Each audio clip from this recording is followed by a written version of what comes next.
નમસ્કાર દર્શક મિત્રો, હું નીલમ સોલંકી વિશ્વાસ 24 ગુજરાતી ન્યૂઝમાં આપનું હાર્દિક સ્વાગત કરું છું।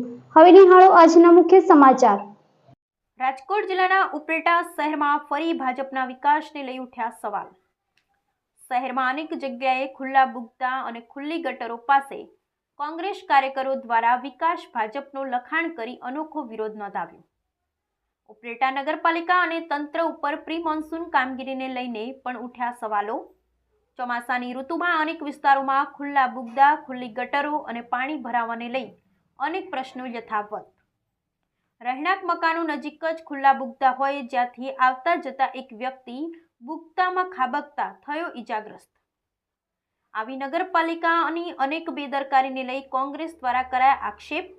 ઉપલેટા શહેરમાં અનેક જગ્યાએ ખુલ્લા ગટરોના ઢાંકણા તેમજ ખુલ્લા બુગદા 2 વર્ષથી જેમના તેમ તંત્રની પ્રી મોન્સૂનની કામગીરીની પોલ ખોલે છે, જેને લઈ આજે કોંગ્રેસ જિલ્લા મંત્રી રશીદભાઈ સિવાણી, કોંગ્રેસ કાર્યકર હાજીદભાઈ ખેડારા તેમજ ઈસાકભાઈ શેખ અને તેમની ટીમ દ્વારા ખુલ્લા બુગદા પાસે ભાજપના વિકાસના લખાણો કરી વિરોધ નોંધાવ્યો।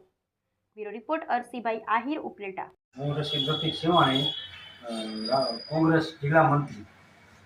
આજે ઉપલેટાની અંદરમાં 5-6 દિવસથી સતત વરસાદ વરસી રહ્યો છે અને તંત્રનું પેટમાં પાણી પણ હલતું નથી। રોડ ઉપર મોટા મોટા ખાડા પડી ગયા છે, કુંડીઓમાં ઢાંકણા નથી, બુગદામાં મોટા ભૂવા પડી ગયા છે, છતાંય તંત્રનું પાણી હલતું નથી।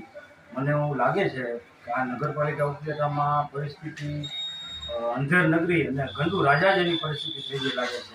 અમે હમણાં મારી ટીમ સાથે વોર્ડ નંબર 9માં પ્રજાને બતાવવા જ ગયા હતા કે ભાજપનો વિકાસ કેવો છે।